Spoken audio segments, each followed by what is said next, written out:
Okay, so today we are going to do the Sem Examination paper. Let's start.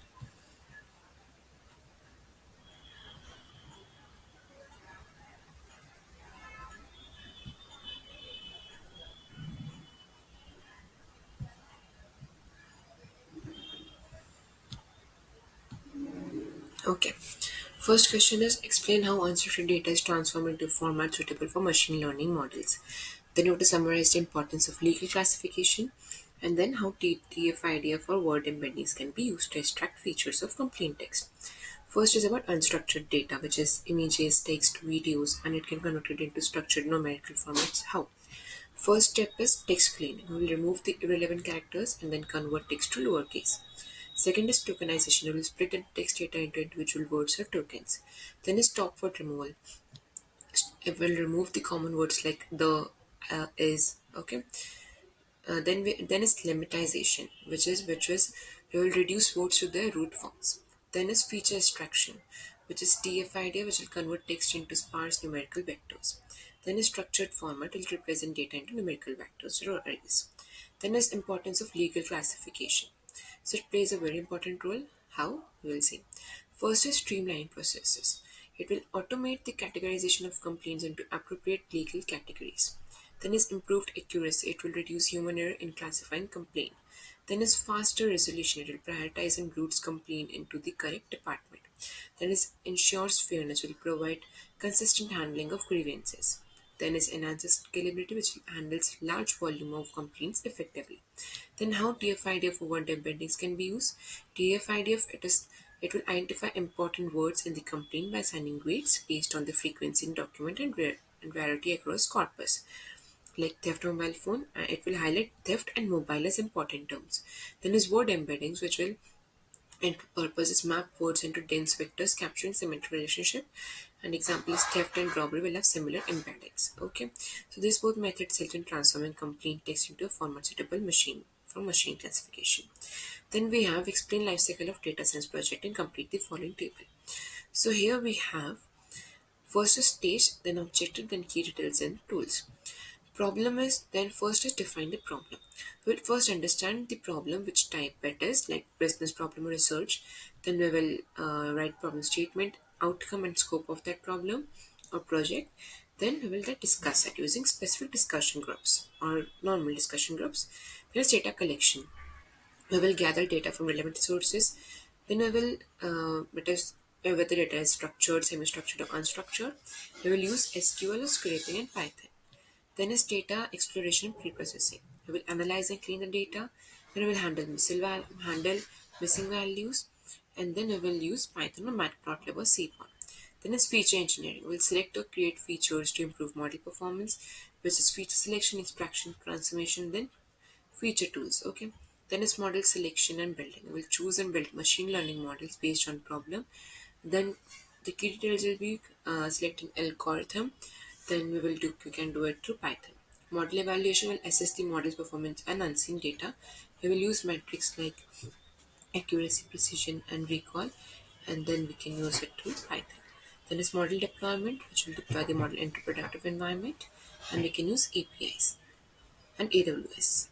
Then is monitoring and maintenance. We will monitor the deployed model's performance and update as necessary. Then the track drift, retrain models and handle feedback loops, which we can do it through Python scripts.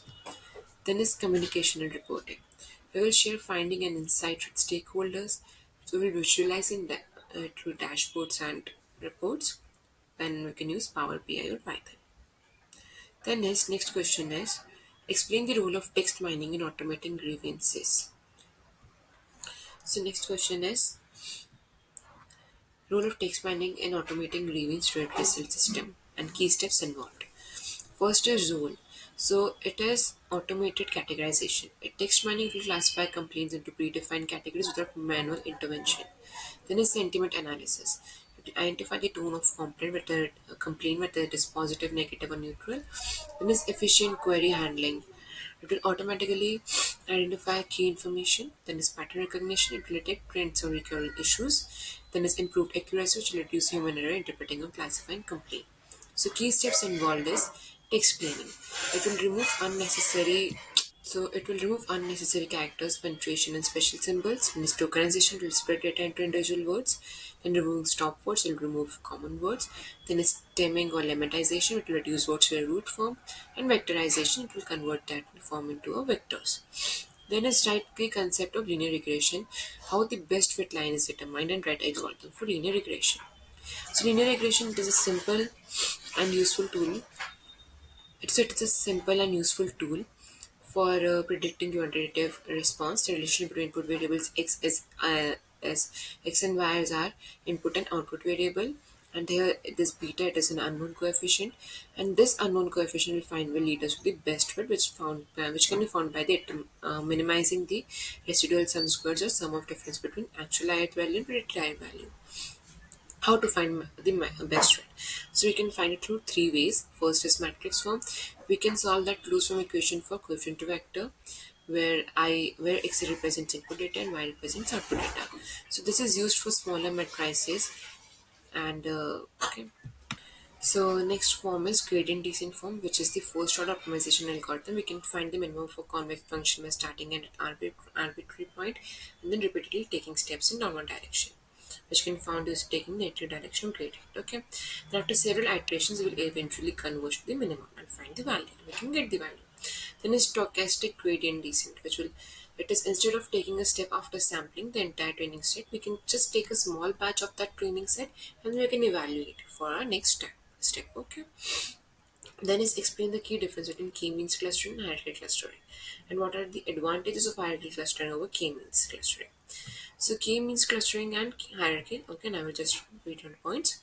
So first is approach. It is centroid based. It is algorithm means bottom up and top down approach. Number of clusters it will be predefined and here no need to specify. Cluster shape it works best with spherical clusters and can handle the arbitrary shaped clusters. Then feature, then output is a flat partition of k data into k clusters. It is dendrogram, which is a tree structure. Computation complexity, it depends on k and iterations and it is more computationally expensive. Initialization, it is sensitive to initial centroid and it has no initial selection required. Handling outliers, it is sensitive to outliers, it is more robust to outliers. Scalability, it is better for large data sets and it is not ideal for very large data sets. Then this does not provide relationship about, it doesn't provide information on cluster hierarchy, shows relation between clusters in form of dendrogram. What are the advantages? So first is dendrogram representation. It represents hierarchical clustering, produces a dendrogram which usually shows the hierarchical cluster of structure of clusters. Then is no need for predefined clusters. As in k-means clustering, we have to define about the k, but in hierarchy we don't need to define about k. Then is better insight into cluster relationship. Hierarchical clustering it gives a clear view about of how clusters are nested within each other, showing the similarities and differences. Flexibility and arbitrary cluster shapes. So it can handle complex shapes of clusters unless k-means and visualizing clusters are spherical. So this was in summary. Hierarchy clustering excels in providing visual and narrative representation of cluster data, better than k-means clustering. Thank you so much for watching and listening and patiently listening. Thank you.